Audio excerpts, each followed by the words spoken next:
ngabe nyabo banglele na aha ubani lo nengimboniswa lana ngabe nyabo banglele na aha ubani lo nengimboniswa lana ngabe nyabo banglele na aha ubani lo nengimboniswa lana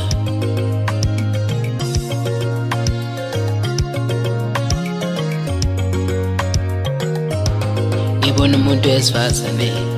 ozithwele ulokhe memeze amalamu ulokhe Sibona lapha emakhaya ngibona umuntu wesifazane lo bingelelayo ubanika wazondo ulokhe memeze amalamu ulokhe ngithi ngibingelele kwisizana sonke ngiphinde ngithi nje namhlanje awuthi ngike ngiveze nje ebantwini bachazele kabanzi ngalento engiyenzayo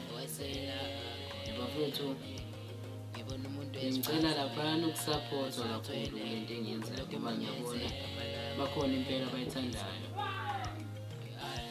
nabangigqugquzelayo baningi futhi abangigqugquzelayo bese kuba yilaba-ke ababuye bengigqugquzele phansi kepha mina bengumuntu ongalalela abantu ngiyilalele qhuba ikhanda lami nalento enginayo vele nekhanda eliqinile zokujwayela ngithi kangidlulise nakhulana kule ngoma lena engizoyikhipha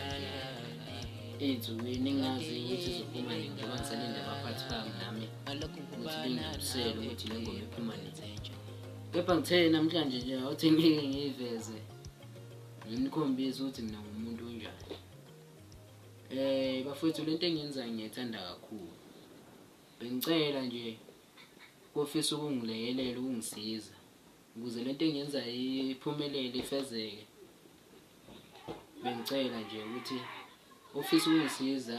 angithinte ngiyatholakala ey'ndaweni ey'ningi nakhona lapha kwa-TikTok ngiyatholakala, kwa-YouTube ngiyatholakala.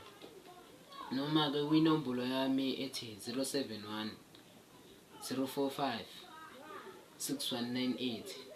engangithinta laphana hlezi ngikhona nje efonini.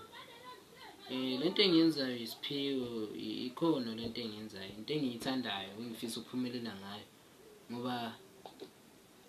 nentombi ngiyayitshela nje ngayilahla nje njengoba ngitshela intombi nje noma ngathiwa intombi engiyithanda kangakanani kepha mayithi ngiyeke lento engiyenzayo ngifocus kuyo hayi cha sizokuzwana ngoba hayi lento ngiyakhula nayo ngiyayithanda into engichaze kakhulu ngalento lena nomama wayeyibona nje vele nobaba uyayibona and futhi bayayithanda abazali bami lento engiyenzayo so ukuyiyekelela kwayo ngiyiyeke phansi uzoyibuka ngabe ngiyayibulala kufana nokuthi ngiyibulala mina. So bengicela lapha ukusupporta njengoba bafethu nginibona lapha ka-TikTok ngiqhubeka impela ningisupporta nakhona kwa-YouTube ngiyabona kuyazama zameka kepha ikhona engibona khona ukuthi kunzinyanyana khona kepha bengicela ukuthi niqhubeke bafethu ningisupport nidownload lapha ney'ngoma zami online niyidlale mawukuthi niyidlala ningixhase ngoba ngumuntu oludingayo uxhaso njengoba ngivela nje la ngizocela khona ngiyonxusa ukuthi ningixhase bafethu ngoba lento engiyenzayo ngiyafisa nami ukuthi kuyibona ngelilanga sengibe phezulu ey'ndaweni ey'phezulu sengiphumelele nje impela sengumuntu ebantwini njengoba ngimncane iminyaka ngina 18 years ngazalwa ngo-2008 nge-5 za-April.